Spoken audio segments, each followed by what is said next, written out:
Bien, bienvenidos a la segunda sesión de literatura de tercer grado. Vamos a compartir pantalla porque quedamos en pleno desarrollo del tema.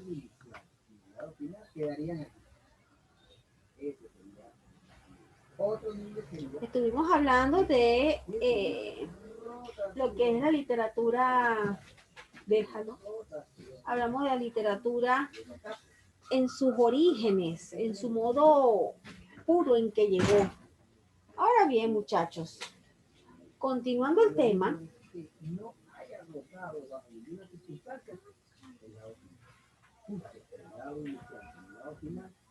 tenemos acá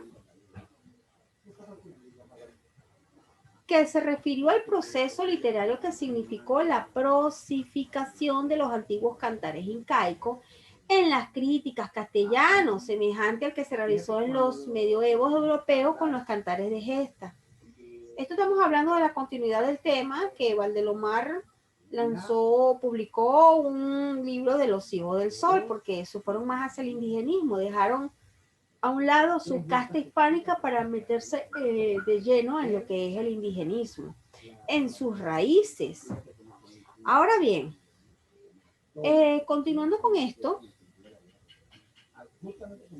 tenemos que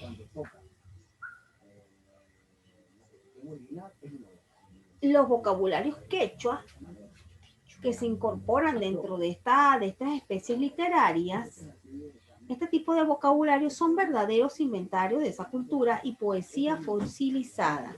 Entre las crónicas destacó como las más representativas del trasplante poético incaico la suma y narración de los incas de Betanzo, transcripción de un cantar del apogeo incaico sobre Pachacútec, la obra de Ciesa, rica en véneros etnológicos, la de Sarmiento de Gamboa, que podía considerarse como una Ilíada incaica, la relación del indio Santa Cruz, Pachacuti, con sus elementos poéticos y maravillosos, guardados por los bardos coyaguas, y las crónicas bilingües de Guamán Poma de Ayala, con sus tesoros folclóricos y su altitud mordaz y sarcástica que lo alinea en una posición contraria a la épica y a sus impulsos heroicos y burlesca descripción de incas y españoles. Entonces, todo lo que te acabo de leer es para que te des cuenta que cuando llega la literatura acá, llega en su modo puro, natural, con sus toques puros españoles, el cual establece pues ciertas reglas, pero ¿qué pasa? Que a medida que se va evolucionando en la literatura, se va incursionando dentro de ella, se van adaptando a lo que es la cultura del país. Entonces es cuando tenemos a Rivas Agüero y Valdelomar que empiezan a hablar de de la gran cultura inca, y esto es a través de un viaje que ellos hicieron a Cusco, pues ellos dejaron a un lado su casta hispánica, y de esta manera se sumó Sarmiento de Gamboa, eh, también se sumó Huamán Poma de Ayala, para también hacer mención de estas culturas.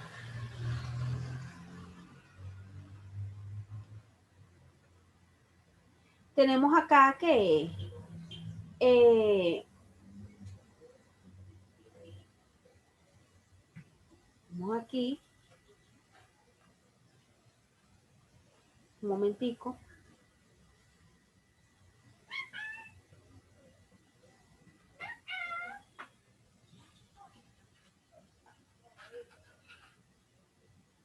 Tenemos aquí que la historia tuvo un carácter docente y moralizador. Otra nota primordial es la tendencia panteísta y bucólica manifestada entre el amor a las costumbres y a los cerros y a la intervención de los elementos agrícolas en los mitos. El ají, el pimiento, la quinoa son personajes mitológicos incaicos. Otras notas características son la gravedad y la ternura. Y es que Rivas Agüero señala que el tradicionalismo de los incas era muy arraigado, era fuerte, pues, y siempre tenían estos detallitos dentro de sus historias. Y es que del Incario provienen en el espíritu clásico y equitativo de los peruanos su odio del exceso y la violencia, su señorío y su humanidad. Y del Incario podrían provenir las normas capitales del espíritu literario peruano, del que dijo Díez Canedo que el Perú guarda nostalgia de corte, sabe de historia del pasado, tiene la gracia de contar y en sus cuentos hay sangre, sensualidad y amor y humor jocundo. Entonces todas las matices de la literatura española también las tenía la literatura peruana que iba desarrollando, pero más que todo se fue enfocando en más que todo hacia obras de los incas. Entre las características tenemos que eran anónimas, carecían de autor, eran colectivas, pues el pueblo como parte de esta gran participación literaria, eran panteístas, pues ellos tenían su relación era con la naturaleza, también tocaban temas agrarios, pero también creían en muchos dioses y su oralidad era que lo transmitían de padres a hijos. Todas estas grandes costumbres, todos eran transmitidos de padre a hijo. Entonces, esto expresa un hondo sentimiento impulsado por los hechos significativos como la fertilidad del campo, la bondad de los dioses, el desarraigo de la tierra natal y otros temas que pudiese darse también como la poesía ligada con la música y la danza, ¿ves? Entre las especies literarias tenemos el aymoray, que ya lo hemos estado hablando, que eran cantos destinados a celebrar la siembra y la cosecha. En el aragüi, el canto de amor, de tristeza y de separación. En el ayatagüi, canto el elegiaco de la muerte. El huacaye era el himno religioso. En el huacantaqui, cantos de corte pastoril dedicado al aumento del ganado. En el guaguaqui, canto de las festividades de la luna. En el taqui eran las canciones de las ceremonias alegres. El ailli era canto jubiloso y triunfo dedicado a la victoria de los grandes guerreros. Y en el guayñu eran las danzas acompañadas de la poesía bailadas en ronda. En el huanca tenemos la expresión de dolor ante la muerte. En el aranguay, composición sarcástica, irónica y burlesca. En el urpi, cantos de amor a la familia, tierra, hogar. Es nostalgia y expresa lamento por marcharse de su pueblo. Entonces, vamos a hacer una breve pausa, muchachos, un momento.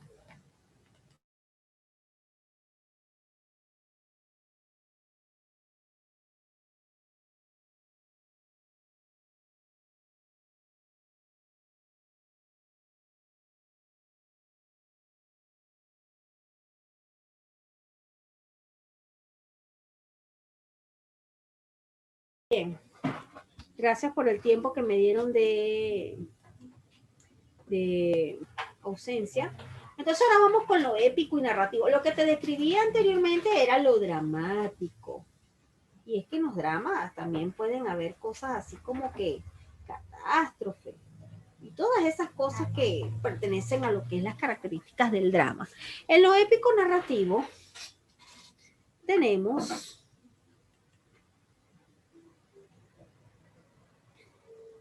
que se caracterizaban los mitos, las leyendas, los cuentos, la narrativa prehispánica, la narrativa posincaica.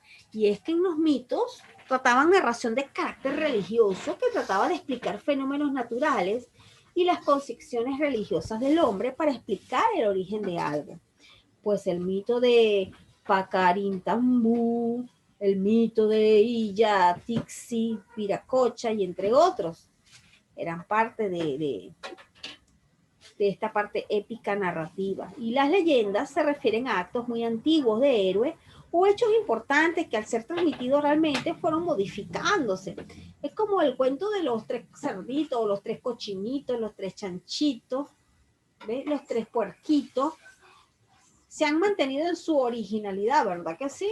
El que creó la casa, el que construyó la casa de paja, el de la tabla, el que construyó la casita de bloque, la misma historia del lobito queriéndoselos comer. Ese cuento nunca ha cambiado.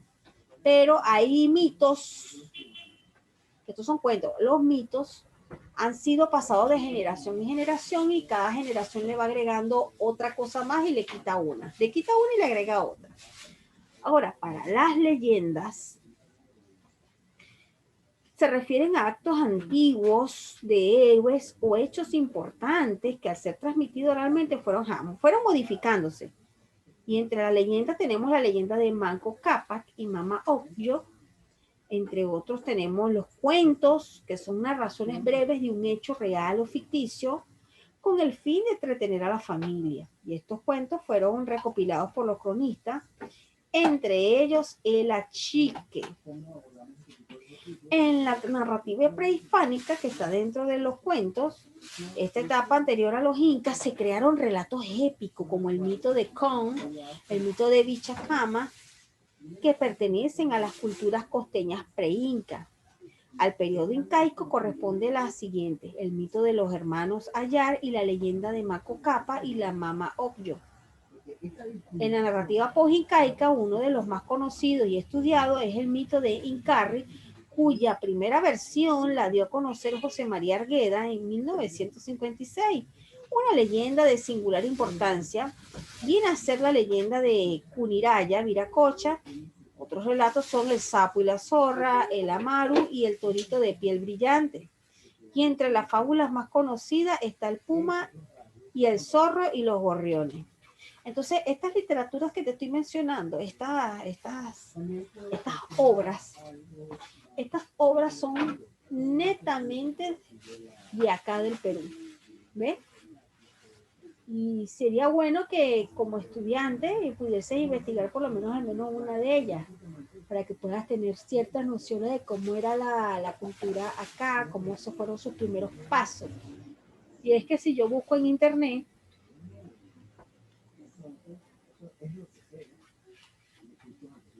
vamos a buscar el sapo y la zorra.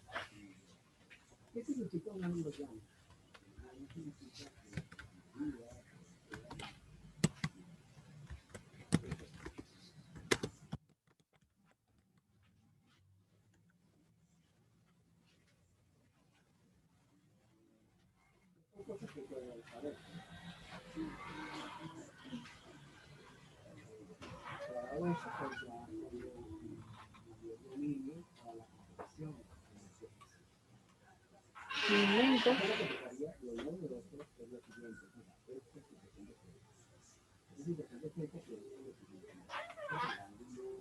Aquí tenemos el cuento de la zorra y el sapo, pero quería buscarlo en su tema original para mostrárselo.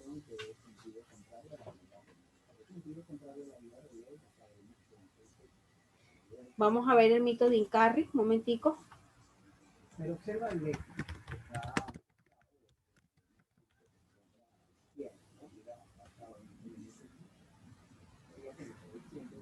puedo interpretar lo siguiente. Aquí lo tenemos ya, ¿ves? El mito de Incarri, según las versiones Puquio en Ayacucho, Incarri fue un martirizado y decapitado por los españoles, quienes enterraron la cabeza en el Cusco, pero la cabeza de Incarri estaba viva y le estaba creciendo de nuevo el cuerpo debajo de la tierra. Cuando el cuerpo de Incarri esté completo, él volverá. ¿Comprendiste el mito? Es que trata de que los españoles lo decapitaron y enterraron su cabeza, pero su cabeza estaba viva. Y decían que su cuerpo estaba creciendo de nuevo debajo de la tierra, como si fuese una semillita a la cabeza, y que cuando el cuerpo estuviera completo, él volverá. Estos son mitos, pero ve que sí está. Entonces cada una de ellas, puedes observarla, que aquí tenemos el mito de Incarri. Vamos a buscar aquí.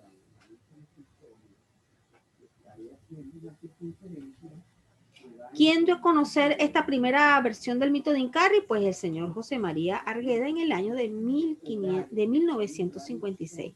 Entonces, todas las cosas, todas las obras que te estoy mencionando acá existen dentro de la literatura. Entonces, para que te des cuenta que cuando uno manda a investigar a un estudiante, ustedes tienen que hacer un papel de investigadores. indagar más allá de un tema. Indagar más allá de un tema. Entonces, así como yo lo estoy haciendo, tú también debes elaborarlo. Ahora bien, seguimos en el tema de lo que es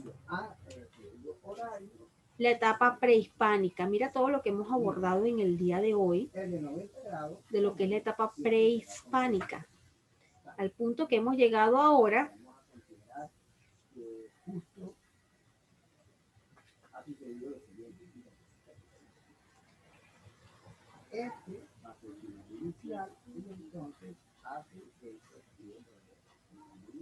hemos llegado a lo que es el teatro precolombino. Y es que en esta etapa prehispánica no vayas a creer que el precolombino no estuvo presente, el teatro. Pues sí, y estuvo muy relacionado con la vida cultural, religiosa y demás expresiones propias de la vida del hombre prehispánico, que probablemente comenzó con las escenificaciones de bailes y canciones acompañados con un diálogo, convirtiéndose así en una expresión artística más importante de toda América prehispánica. Y es que los encargados de componer estas piezas teatrales eran quienes, pues los amautas eran los maestros, ellos eran los encargados de, más que todo de este tipo de manifestaciones, pues ellos eran los que oficializaban todas estas obras que eran de los grandes mayores, pues, que dirigían el imperio. Entonces, entre ellos se tuvieron varias especies en el teatro, entre ellas tuvieron la tragedia, y es que se manifiestan a través de los hechos militares, de triunfos y las victorias. Y por su parte, en la comedia, sus manifestaciones se daban con la agricultura, sus labores domésticas y hacienda de familia. También el drama estaba relacionado con los cortejos y las costumbres de los incas.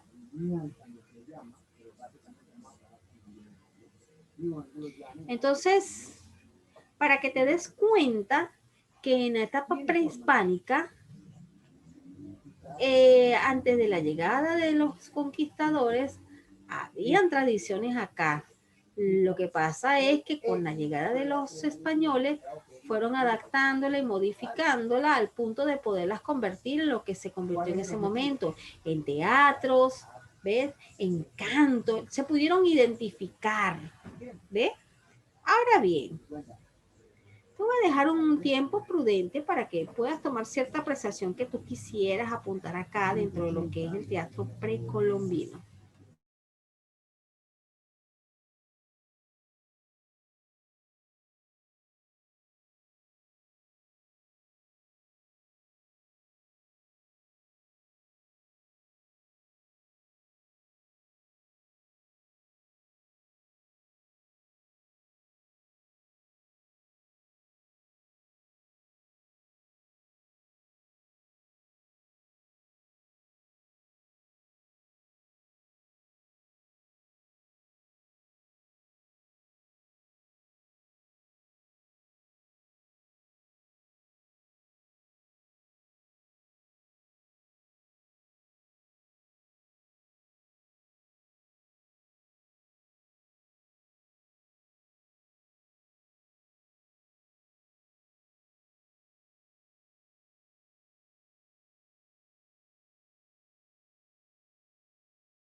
Bien, muchachos, ahora vamos a avanzar con lo que es la historia de la literatura prehispánica.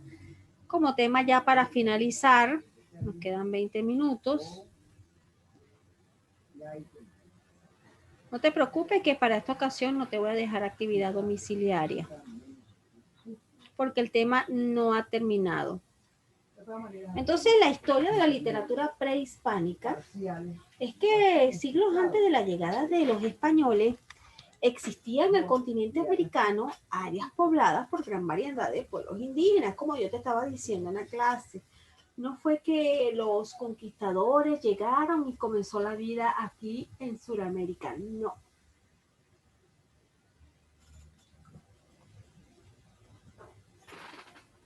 Ya aquí existían pueblos organizados, con tradiciones, con dioses. Entonces, dentro de esta existencia del continente americano ya había poblaciones ya de indígenas, estaban muy civilizados y de culturas intermedias. De las más avanzadas surgieron tres grandes centros de civilizaciones, el de los mayas en Guatemala y el del Yucatán, el de los aztecas en México y el de los incas en Perú. ¿Cuáles fueron las tres grandes civilizaciones que surgieron, que fueron las más avanzadas? Los mayas en Guatemala y Yucatán, el de los aztecas en México y adivina cuál, el de los incas, ¿en dónde? En Perú. Que han dejado un legado artístico admirable. Y es que si usted llegaría a Cusco, o si ya fue, se puede dar cuenta el gran legado que han dejado este gran imperio.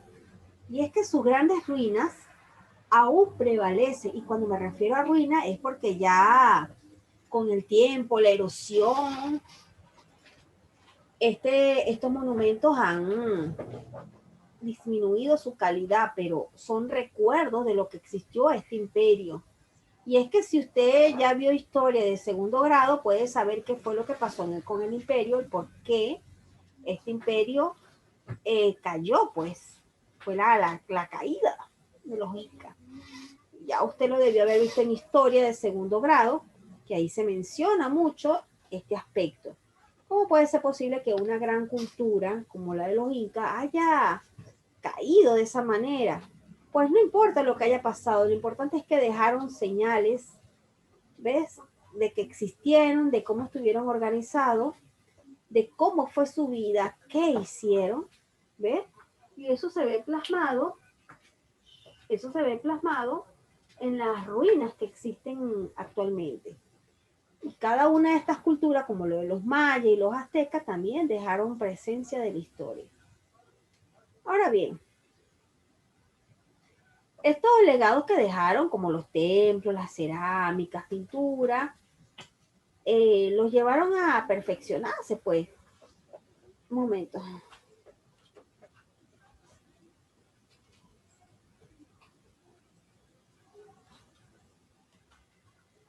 Los llevaron a perfeccionarse porque no tenían nociones de pintura, pero no tenían un título que dijera que fueron graduados en arte, en pintura, en ingeniería civil, en arquitectura, pero sabían, vean los templos que hicieron, vean las grandes obras, las esculturas que hicieron. ¿No les da curiosidad de conocer cómo sucedió esto, cómo adquirieron esas nociones? Pues si les da curiosidad, le invito a que navegue por internet y se consiga con todo el contenido que usted pueda aprovechar para conocer sobre esta gran cultura. Y es que la cultura de cada uno de estos pueblos que ya te mencioné fue única y hermosa, pero también jugó un papel importante en el desarrollo y la evolución cultural de la América de hoy en día. Y estos pueblos son ricos, civilizados y con gran avance intelectual, económico, astronómico y social, fueron colonizados por Europa y en el proceso fueron cambiando y a veces hasta destruidos sus patrimonios, costumbres y su propia existencia. Sin embargo, siguen siendo de gran importancia para nosotros y por eso es que a continuación se expondrán algunos puntos importantes sobre estas grandes culturas que forman parte de la historia. Ahora bien, tenemos que como literatura prehispánica, tomamos la literatura de tres civilizaciones importantes del mundo prehispánico, los mayas, los incas y los aztecas. Y estas civilizaciones tuvieron una influencia marcada en la literatura, en la cultura, en las costumbres y desarrollo del continente americano como hoy lo conocemos. Y la naturaleza les inspira adoración a divinidades que aseguran la vida en el mundo hostil, propio de la mentalidad mágica e irracionalista. Y una de las principales características de la sensibilidad indígena es la concepción de un mundo y de una historia vinculada con la idea de fatalidad y catástrofe. Y dígame usted si usted en el 2012 no estaba asustado porque los mayas habían predecido un hecho catastrófico con la alineación de los planetas. Dígame usted si ese día no estuvo asustado, que casualmente ese día de alineación de los planetas habían dicho mucho que era el fin del mundo, que un cometa iba a atravesar, que íbamos a morir y que era la destrucción total. De hecho, sacaron una película 2012 del cual muchos se aterrorizaron. Pero ojo, no estoy diciendo que ellos inventaron estas catástrofes, sino que ellos por naturaleza se inspiraban en sus grandes obras acerca de las catástrofes, pues más que todo la extinción del mundo. Y esto era típico de estas culturas, pues no hay que criticarlas ni cuestionarlas. En cuanto al pensamiento mágico, lo expresaban con la poesía indígena a través de poemas. Y aquí tenemos uno, dice: lloro y me aflijo cuando recuerdo que dejaremos las bellas flores, los bellos cantos. No por segunda vez serán engendrados, no por segunda vez serán hijos. Y ya están a punto de salir de la tierra. ¿Dónde ha de vivir este corazón mío? ¿Dónde será mi casa? ¿Dónde mi mansión duradera? Ah, sufro desamparo en la tierra. Te puedes dar cuenta que el pensamiento mágico que existía, las interrogantes, esas matices, pues a través de las metáforas y símbolos, los pueblos de las altas culturas expresaron la lucha entre la vida y la muerte. Entre medio de los hombres están los dioses, cuyos orígenes constituyen un verdadero misterio. Ahora bien, muchachos, vamos a hacer un repaso porque hasta aquí vamos a dejar nuestro primer tema, ya que en la siguiente clase vamos a hablar de la literatura prehispánica, daremos fin, donde daremos fin, figúrate, a lo que es la clase número 1 y te asignaré actividad domiciliaria en la siguiente clase. Así que no te asustes por si no pudiste estar en tu primera clase. Pues estuvimos hablando de la etapa prehispánica, el origen de la literatura peruana, quiénes fueron sus precursores, de qué se hablaba, qué se pensaba. Y es que muchos, como vuelvo y repito, pensaban que cuando llegaron los conquistadores no había gente acá, pues habían pueblos indígenas organizados, ya tenían creencias, tenían tradiciones que lastimosamente este gran imperio tuvo su gran caída. Pero esto es algo que ya tuviste en historia de segundo grado, vuelvo y repito. Ahora, entre las características literarias, estuvimos hablando de lo que era la transmisión de la literatura de una generación a otra generación a través de la oralidad. Ahora bien, los temas más destacados eran hacia los guerreros, hacia los militares, hacia lo agrario, hacia la naturaleza, y que también tenía el tipo de literatura cortesana y la literatura popular, y es que la literatura cortesana era impartida Quienes eran encargados de esto eran los amautas, pues eran los maestros encargados de transmitir la cultura oficial del imperio de las élites gobernantes, mientras que la literatura popular era transmitida por los arábicos, quienes expresaban el sentimiento del pueblo y lo hacían con danzas, con su acompañamiento musical, como puedes ver en la foto. Por su parte, dentro de las especies literarias estuvimos hablando de la Igi como una especie de lírica donde se ensalzaba al guerrero. Y estas especies líricas lo hacían de manera oral y no escrita.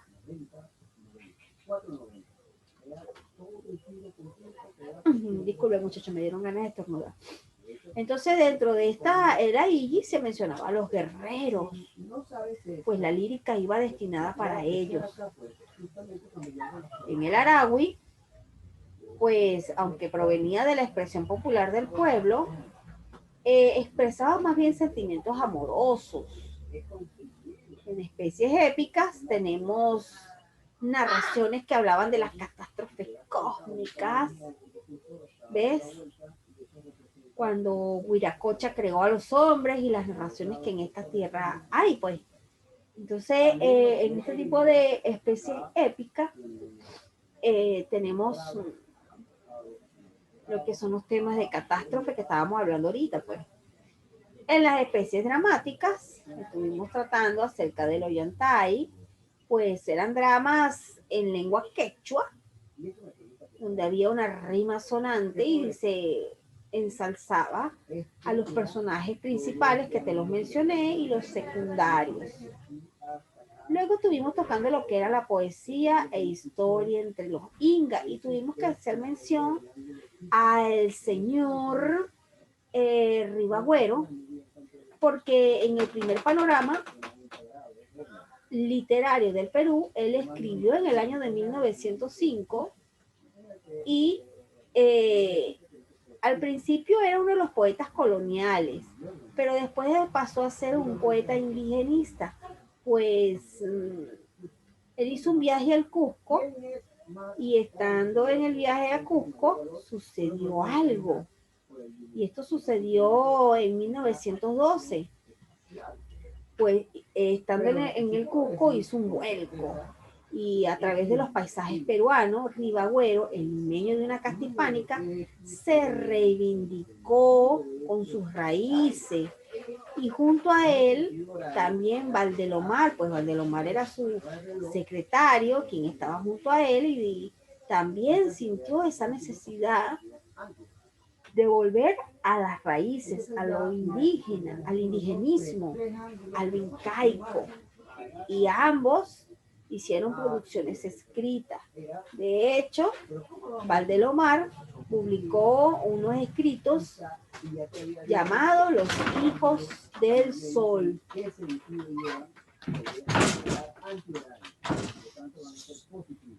De los Hijos del Sol. Ahora bien, continuando con el resumen de la clase, ya para terminar, estuvimos hablando de ciertas características, pues varias obras de esa época carecían de autores, pues eran anónimas. El pueblo también participó dentro de este género, también tenían temas agrícolas, creencias hacia muchos dioses. Y todas estas grandes hazañas, tanto poemas, líricas, fueron transmitidos de una generación a otra a través de la oralidad. Entonces, estuvimos mencionando a tres grandes culturas que nos dejaron un gran legado, muchachos. ¿Y qué gran legado nos dejaron estas culturas?